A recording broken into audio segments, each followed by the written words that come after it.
My name's Jeff Lee. I'm a reporter with the Vancouver Sun. Behind me is Firehall No. 5. Built in 1949, it's the building that is considered to be in the worst condition of all the city's 21 fire halls.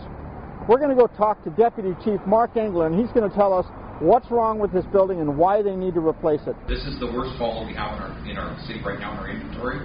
We've tried in the last few years to start replacing bathrooms on a need basis and kitchens. This is part of the deficiencies that we talked about. And when we talk about hazards, this is a mold issue up in the top here, where we actually have a hole right through the attic and mold in the showers.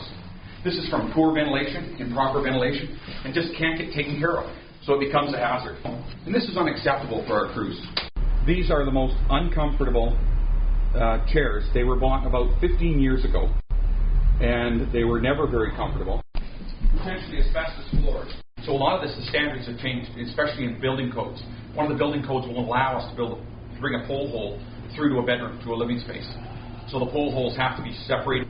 They're surrounded by a wall and then a separate door altogether, so that the fumes don't come up there. And even though these is in place, it just only limits it very little. These halls should have been replaced. This hall was slated to be replaced 5 years ago. It still has to be hung. We can't hang it here anymore. So the crew, at the end of a fire, there's cotton jacket rolls around that one there too.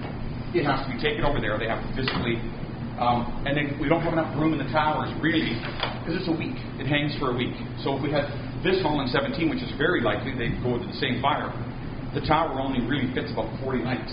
There's 20 nights on that one bed, especially on the beds that are exposed. Like these are exposed at the back, so they actually get water in them. Yeah. So every once in a while, you want to pull all the hose off, clean it dry. 7 fire halls went without heat. In last November? In last November when the heat went down.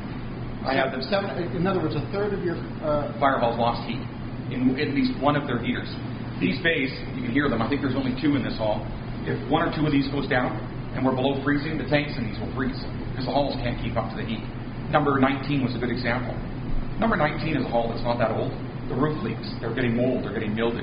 The heaters stopped going. All 3 of them in the bays stopped going. The kitchen cabinets are falling off the walls. This isn't an old hall. This is a hall that just hasn't had the attention it needs. This is about $6 million to replace this hall. And that's at today's rate again. Number 17, which is a much bigger hall, will be in the range of $8 to $9 million. And it wasn't until Penny's come into place that she's changed the capital budget plan, the way it's used and the way it's utilized, where money's put aside for a hall and not touched. Back that long ago, it was utilized if monies were short. So it got delayed once for that, and then it got delayed because of heritage. Somebody put up their hand and said, this is a heritage building. Behind me is hall number 15. It's the cause of a lot of problems for the city's fire department, and it's because this building was put behind schedule that so many of the other cities' fire halls have not been upgraded and replaced. Starting this year, 2011, we've made a deal with building facilities to do all those repairs that we put down. I made a list. It was 7 pages long. About a $40,000 to $50,000 fix to just the painting this hall. We haven't even included the roof. We haven't included the tower, which is out of service. We're replacing to have it started in January of 2012. So certain things, like the mold in the showers you saw in the peeling, will be done immediately. That has to be done. So we won't spend $90,000 of the taxpayers' money to put into a hall that's going to be replaced in 3 to 4 years.